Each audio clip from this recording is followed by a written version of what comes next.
William Afton, aka the Purple Guy, is the co-founder of Fazbear Entertainment as well as the main antagonist of the Five Nights at Freddy's series. He is a serial killer who was directly and indirectly responsible for all of the incidents, murders, and tragedies throughout the series. His role in the franchise's story is pivotal, but that doesn't mean that we've only seen one version of the man behind the slaughter in the series, especially nearly 8 years later. So, those are what we're exploring today. Let's do it. And at number 10, animatronic hoax. The Purple Guy animatronic legend is an urban legend revolving around FNAF 2 in early 2015. A YouTube video surfaced that reportedly showed a hidden animatronic reported to be the Purple Guy, the main antagonist of the franchise. And at this point, all we knew about him was that he was purple and that he killed people. The appearance of the purple animatronic was preceded by a phone ringing, and after the phone rang, the purple animatronic briefly flashed on screen, slumped over against the wall of the office in a manner similar to Golden Freddy, as a reference to the phone guy being the Purple Guy, which again isn't true. However, it was soon revealed that the animatronic was simply a photoshopped image of Golden Freddy with a purple color scheme and Chica's head. I think it's fairly obvious that it was photoshopped, and I mean, we've used this image in thumbnails a couple of times, but no, the character never actually showed up in the game. Plus, if there was a Purple Guy animatronic, it wouldn't be reused assets. Like, come on people. I know it was 2015, but still, I wouldn't have believed this if I saw it, okay?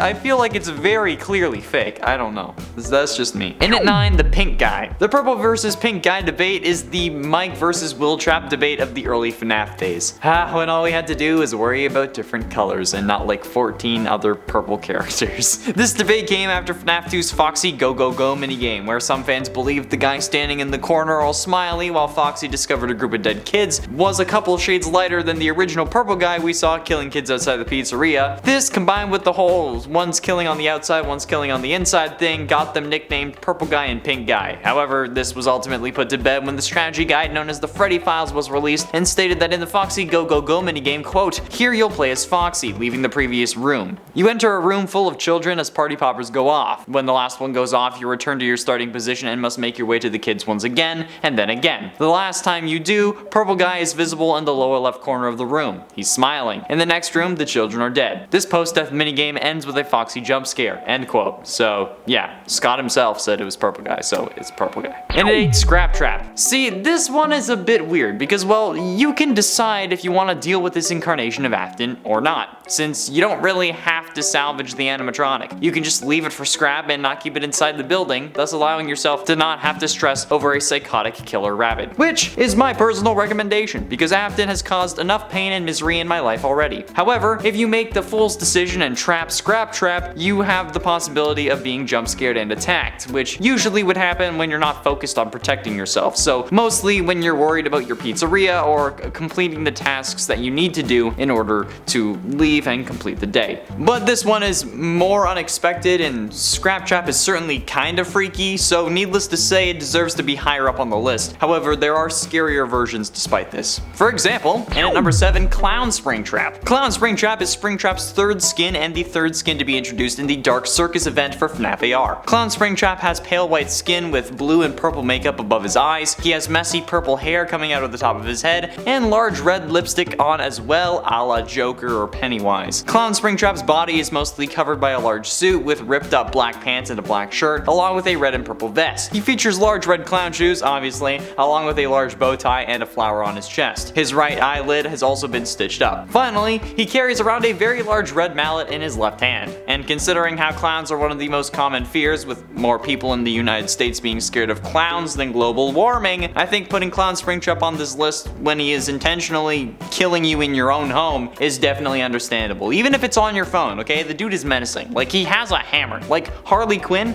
but not cute. And at 6, Springtrap. It's pretty universally known that FNAF 3 is one of the easier FNAF games, with only one animatronic that can really kill you, and if you can juggle in between a couple of rooms, you're overall able to survive fairly easily. But while some consider this game scary, overall it's one of the least scary of all, and that's actually thanks to Springtrap. Springtrap's jump scare in this game is actually the worst jump scare in the series, having the only real scare factor factor being the sound that plays along with it. But as for the actual model, he just moves towards you a little bit and that's it. There was also an interview with Dako as a reward for him beating 50/20 mode of Ultimate Custom Night, where Scott said that he was going to end this series after Game 3, but the community's disappointment with the Springtrap jump scare caused him to make a 4th game with the Nightmare animatronics, so I guess you can kinda see how he was overcompensating. The interview is available for you to listen to online on Dako's channel, so don't go telling me that I'm incorrect without watching it, because he says it, or at the very least heavily implies it, okay? It's been a while since I actually watched it, so I can't remember exactly, but the fact that Springtrap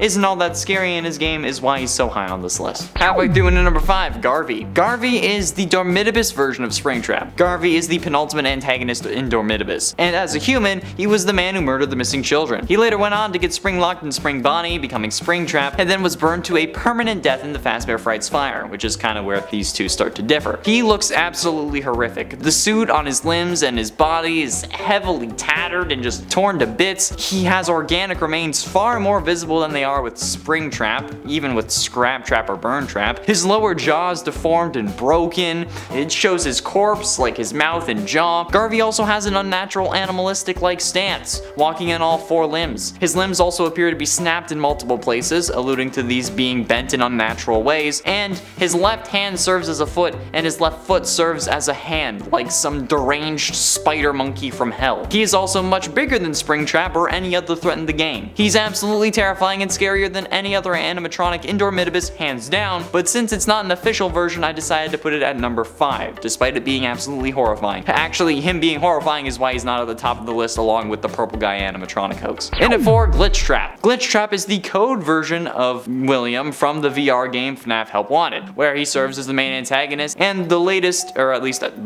the time, the latest reincarnation of William Afton after his soul latched onto a circuit board containing usable code. He manifests in-game and is somehow able to control certain aspects. He is somehow able to interact with the ending of the game, being the one to stuff us in the Freddy suit, unless he ended up cloning the actual like Mal hair character and making his own and using that kind of thing. But the thing is, like, he wasn't supposed to be in the game, so unless he does that, how does he have such an important role at the end of the game? Then he starts dancing once he's able to kill us again. The dancing is actually the scariest part about this. But Glitch Trap is reminiscent of the first suit that William used to kill, or at least is intended to be. The stitch marks on the suits indicate such, and that's really off-putting, okay? Knowing that this is the first instance that William starts killing someone just sets me on edge. It's scary in another kind of way, like one that sticks with you long after you've closed the game, instead of just fading off after 10 seconds, like a jump scare. Especially when we see him lure us into a dark room behind a curtain. Yeah. It still sends shivers down my spine. Getting close to the end in number 3, The Curse. The Curse is an Aztec themed skin for Springtrap, and it was released on March 5th in the Ancient Equinox event and is the 4th skin for Springtrap overall. The Curse is a teal colored Springtrap dressed to look like an ancient Aztec warrior and has a large feathered crown and a golden chest piece. His hands are colored orange with sharp black claws, and in one of them he holds a large golden shield. Finally, he is decorated head to toe in large feathers. This guy looks like he's actually decaying, which is certainly a better spin on things, since, you know, decaying bodies aren't purple, even though this series seems to try and push that idea. Bruises are purple. Decay is commonly depicted as green, much like how Springtrap's suit in his curse form is dark green. This also could be a subtle reference to the fact that Afton is a curse on these games and my life, being unable to get rid of him in any meaningful way. Or maybe just about Glitch Trap and the Curse of Dreadbear DLC. Who knows? You know what? I do. He's a curse on this series and he needs to die permanently so that I can move on with my life. Not to mention that just in general, Springtrap as a character looks creepier in FNAF AR than FNAF 3 or FNAF VR, okay? Just take a look at the pictures on the wiki and you'll see, it's horrifying. Penultimately, in at number 2, Toxic Springtrap. Toxic Springtrap from FNAF AR Special Delivery is a purple version of the character instead of being like the real Springtrap, okay? I could be wrong here, I haven't actually played Special Delivery and I don't really know the lore behind this, but as it appears, it's like Toxic Springtrap is supposed to be a separate entity, but he does act more aggressive. Whereas Flaming Springtrap, among others on this list, act the exact same as they would have with like the normal Springtrap, you know? They would have acted the same way, okay? And actually, flaming springtrap technically has a canon explanation thanks to the FNAF 6 ending. If he did end up catching fire, at least, which he kinda did because of burn trap. Anyway, toxic springtrap has wart-like bubbles all over his skin that appear to be some form of poison that bubbles or something like that. He also emits constant gases, and it's really gross and nasty, and honestly, it puts me on edge. It's nauseous, and it reminds me of a few of my exes. And finally, in at number 1, Burn Trap. William appears as the optional yet canon final boss in FNAF Security Breach. Named as Burn Trap according to the game files, he only appears in the Afton ending, or the true ending. This form is the result after Vanny downloaded William's soul from the digital realm into his old hybrid abomination of an animatronic suit. The endoskeleton from his old suit's remains and a little bit of his corpse, along with new bits of animatronic endo that seemed to be from Glamrock's. Burn Trap's new rotten form appears to wear his old but modified tattered greenish brown spring bonnie suit that has become even more severely withered because, you know, it's been through like 3 fires at this point. The entire lower jaw is ripped out and it reveals his skull covered in blood with some burnt flesh, because that, I'm sure, smells great. Metallic black eyes, small purple pupils. The suit is missing fur with the exception of his chest, hips, left foot, and upper left leg, which are just gone. It's all burned away, revealing more of his remains. His old endoskeleton has also, at least in parts, been replaced by seemingly, potentially the Glamrock Bonnie endoskeleton, but that's unconfirmed, that's just a theory. But it ends up making him even taller, and then it also gave him claws with sharp fingers, okay? Although 2 of them seem to not have been replaced since they have little fleshy bits and bones still on his right hand. Burn Trap is by far the scariest canon version of Purple Guy that we have, and you know what? That's why he's topping the list. Come at me all you want. I'm right. That's all the time we have for today, friends. Thank you all so much for watching. I have been in Shaw Remain Connor Monroe, and I'll see you in another video.